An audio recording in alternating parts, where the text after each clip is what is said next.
Avant que la vidéo ne commence, je tiens à préciser que je n'ai aucune animosité envers les personnes qui sont nommées aux Molières, et je pense particulièrement à Jean Chevalier, Pauline Clément, Géraldine Martineau, Philippe Torreton, Joanny Berthe, Pierre Notte, Yannick Jolin, Jérémy Lopez, Valérie Le Sort et Christian Eck.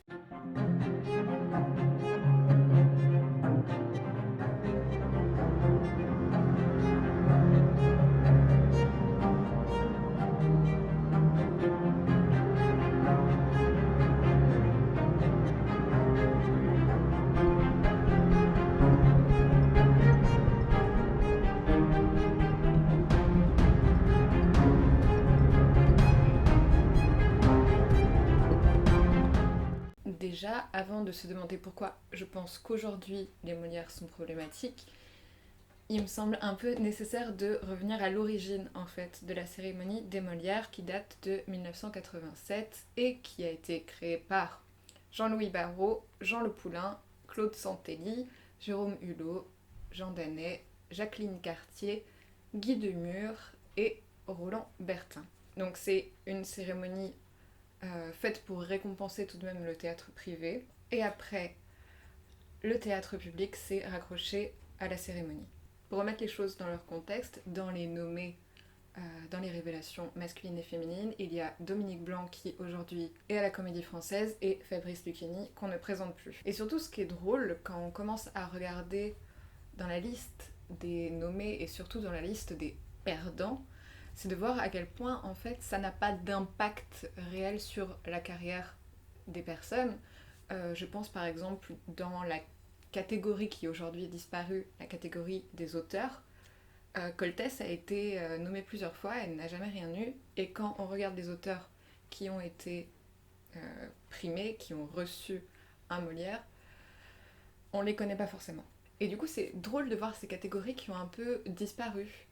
Par exemple, il y a le Molière de l'adaptateur. Comment on passe d'un Shakespeare historique à un Shakespeare un peu plus rock'n'roll comme le ferait Thomas Joly. Le Molière de l'auteur a disparu et c'est dommage qu'on ne mette pas assez en avant la création contemporaine française parce qu'on a beaucoup d'auteurs finalement. Le prix du créateur de costumes a disparu. Le prix du décorateur scénographe, alors que ce sont des métiers qui euh, font réellement le théâtre. Moi, avant, quand je pensais théâtre, je pensais costume. Le Molière du spectacle en région a disparu aussi, celui de la meilleure pièce de répertoire. Le Molière d'honneur a eu lieu quelques fois, je sais que Fabrice Lucchini en a reçu un. La meilleure pièce de création, mais là pareil, en fait ça mettait une espèce de dichotomie entre pièce de répertoire et création contemporaine qui, de fait, serait intéressante parce que aujourd'hui, tout le temps, les Feydeau remportent, les Shakespeare remportent, et on n'est pas sur la même valeur historique et hiérarchique, et c'était bien en fait d'avoir ces deux catégories, je trouve. Le Molière du créateur de lumière a disparu pour laisser place à la création visuelle, ce qui est dommage parce qu'en fait on ne va pas récompenser le technicien derrière, l'artiste derrière, mais du coup la pièce, et on efface petit à petit tous ces gens qui font le théâtre. Et je trouve ça relativement dommage, et ça peut aussi expliquer les grèves qu'on a connues en début d'année 2020. Le prix de la meilleure compagnie a disparu aussi, ce qui est dommage parce qu'on ne met pas assez en avant les compagnies, mais ça, c'est une autre question. Et le meilleur créateur de musique de scène de même. Et le Molière inattendu qui a eu lieu juste une seule fois. Qu'est-ce qu'un Molière inattendu? Et surtout, ce qui m'a marqué, c'est qu'en regardant, du coup, en épluchant absolument toutes les catégories existantes de Molière et des prix et des nommés et tout ça, je me suis rendu compte qu'en fait, on faisait beaucoup plus gagner les femmes dans les années 80 et 90 sans rien avoir à faire. C'est-à-dire que le prix de révélation, avant, c'était pas révélation féminine ou révélation masculine, même si ça a pu être séparé. Généralement, quand il y avait une mixité, les femmes gagnaient. Donc ça, c'est intéressant aussi. À partir de 2004, il y a eu plusieurs interventions qui ont fait que les Molières n'ont pas pu soit se réaliser, soit ont eu des problèmes techniques. Et la première fois, c'était en 2004. En 2004, à cause de Jean-Michel Ribes, qui a eu un désaccord avec l'un des organisateurs de la cérémonie des Molières, donc la cérémonie n'a pas pu être retransmise en direct. Et suite à cela, il y a eu une manifestation des intermittents qui ont fait que la cérémonie n'a pas du tout pu se faire et c'est juste réduite à ce que nous, on va connaître cette année avec, avec le Covid-19, c'est-à-dire juste une remise de prix et non pas des petits spectacles qui se font un peu partout pour meubler. En 2006, il y a eu un problème suite à la remise d'un prix pour un spectacle musical qui s'appelle Un violon sur le toit. Sauf que ce spectacle ne respectait pas certaines règles du droit du travail notamment, donc ce prix a été réattribué. Ce même soir, Nicolas Bouchot, qui est un comédien que j'apprécie beaucoup, a fait tout un discours sur les intermittents et sur leur régime d'assurance chômage. Et donc là, on commence à voir que les Molières se politisent et c'est plutôt chouette. En 2012, suite à la démission de Pierre Lescure et d'autres personnes, la cérémonie n'a pas pu se faire parce que des théâtres ont refusé de s'engager dedans et France Télévisions a décidé d'arrêter la diffusion de la cérémonie des Molières. Donc cette année-là, il n'y a pas eu de Molières. En 2013, il n'y a pas eu non plus de Molières, mais il y a eu un espèce de palmarès du théâtre où des prix ont été attribués de la même manière que les Molières, mais en étant distincts complètement de l'Académie des Molières. Et donc là, c'est simplement des directeurs et directrices de théâtre qui ont décidé de remettre des prix. Donc il n'y avait pas de nommé, simplement un palmarès des personnes méritant cette année-là d'obtenir une récompense. Donc on voit là qu'il y a quand même un espèce de petit problème avec cette cérémonie. Donc à partir de fin 2013, c'est Jean-Marc Dumontet qui décide de s'emparer des Molières. Jean-Marc Dumontet qui a aujourd'hui la plupart des théâtres privés,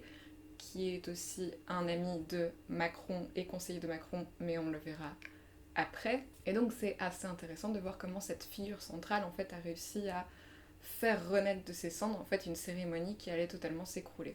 En 2016, maintenant un sujet qui me tient à cœur si vous avez vu mon reportage sur la diversité au théâtre, parce que le collectif Décoloniser les arts, que j'avais présenté dans mon reportage grâce à David Bobet, a réalisé une tribune qui s'appelle Les Molières de la honte, où justement cette association montrait l'absence de diversité dans les Molières, et en fait on peut toujours le déplorer aujourd'hui, mais on verra ça avec la sélection 2020.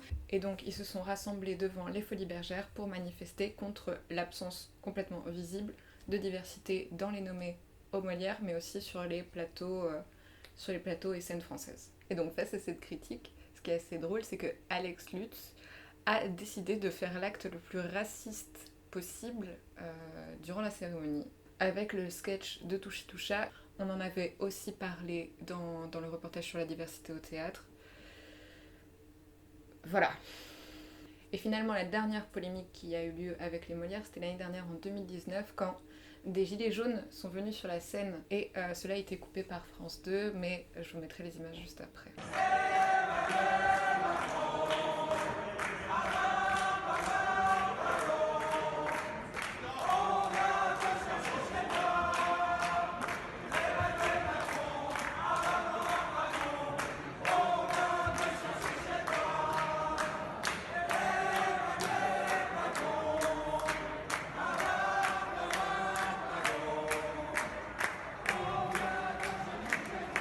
Et donc maintenant la question c'est de savoir comment ça se déroule en fait et qui peut voter dans la cérémonie des Molières. Donc à partir de 2006, on enlève les critiques, journalistes, tout ça pour mettre en place des professionnels en fait du milieu du théâtre, des professionnels de la création, des personnes qui ont été lauréats les années précédentes, donc si on reçoit un Molière l'année d'après, on peut voter, des producteurs et des diffuseurs, et les journalistes et critiques sont écartés pour laisser place aux artistes. Et donc ce qui montre le principal problème des Molières, c'est qu'en fait, s'il n'y a plus de critiques, s'il n'y a plus de journalistes, et s'il n'y a que les artistes et les producteurs, forcément on va aller voter pour les personnes avec qui on a envie de travailler, les personnes avec qui on est proche, et cela en fait va créer un espèce d'énorme entre-soi qui est la principale critique qu'on peut donner aux Molières en plus de l'absence de diversité. Donc pour être membre de l'Académie et pour pouvoir voter aux Molières, il faut être directeur ou directrice d'un théâtre public ou privé, ou administrateur d'un théâtre de plus de 200 places. Il faut être auteur, metteur en scène, comédien, comédienne, décorateur, costumier, créateur lumière, avec au moins 60 représentations par an sur 2 ans au cours des 5 dernières années. Les agents d'artistes aussi peuvent voter si l'artiste a reçu un Molière, et les attachés presse qui, donc eux aussi, ont un rôle de diffusion de spectacles envers les critiques et journalistes, et on voit bien, en fait déjà juste là le problème, c'est-à-dire que il y a un prix du syndicat de la critique, je suis d'accord, mais ça montre que c'est vraiment un milieu extrêmement fermé. Je vous laisserai voir comment un spectacle peut être éligible, c'est pas forcément très intéressant, ça montre surtout en fait qu'il faut beaucoup vendre et être distribué un peu partout dans toute la France et dans plein de salles pour être reconnu en tant que spectacle qui peut prétendre à un prix. Et donc par rapport à cette année, ce qui est assez drôle, c'est tout d'abord l'affiche. Et donc on essaye avec cette affiche de ramener de la jeunesse, mais quand on voit les personnes nommées cette année, Édouard Baird, Isabelle Adjani, ces gens qui ont déjà fait leurs preuves, à quoi ils servent si ce n'est pour mettre en avant et potentiellement donner envie aux spectateurs en fait de voir ces personnes faire un discours, parce que évidemment on a envie de voir Édouard Baird faire un discours pour remercier les Molières et remercier toute sa famille, évidemment qu'on a envie de ça, et du coup on est sur cette espèce de problématique où on va tout le temps récompenser les mêmes personnes parce que c'est ces personnes-là qui vont faire de l'audience, surtout que cette année, les Molières ont réussi à être, placés dans la grille en première partie de soirée à la télévision, alors que c'était pas le cas jusqu'à présent. Et surtout, ce qui m'intéresse beaucoup là-dedans, c'est de voir quel est le spectacle favori. Le spectacle favori des Molières, c'est La Mouche par Christian Eck et Valérie Le Sort, que j'ai pu voir, et je l'ai même vu le même soir qu'Emmanuel Macron. Et donc là, il y a un autre problème qui se pose. Macron a été voir ce spectacle. Il y a tellement de spectacles dans le théâtre public. Des spectacles qui méritaient d'être là. La Mouche, j'ai beaucoup aimé ce spectacle. Est-ce que pour autant, il fallait avoir 6 nominations, je crois? Est-ce que ce n'est pas parce que Jean-Marc Dumontet était tout le temps à la télévision pour parler de Macron au Bouffe du Nord? Est-ce que c'est pas là encore une façon de se mettre en accord avec un pouvoir en place? Donc si Emmanuel Macron va voir La Mouche, évidemment que La Mouche va être nommée aux Molières, et évidemment que La Mouche va absolument tout rafler. Et je ne dis pas ça parce que je n'ai pas aimé ce spectacle, je l'ai beaucoup aimé et il y a une critique sur ma chaîne, mais c'est quand même assez étonnant pour ce petit spectacle. Je voulais aussi parler du manque de diversité, mais je pense qu'il est assez criant. Et puis, on n'a qu'à espérer qu'un jour les choses changent, et est-ce qu'il faut vraiment avoir des Molières, et est-ce que les gens vont vraiment regarder les Molières? Dans leur communication, ils font tout pour amener la jeunesse, mais on voit que c'est toujours les mêmes personnes qui sont nommées depuis 30 ans, il y a certaines personnes, ça fait 30 ans qu'elles sont nommées. Les problématiques politiques, les problématiques de friction entre le théâtre privé et public.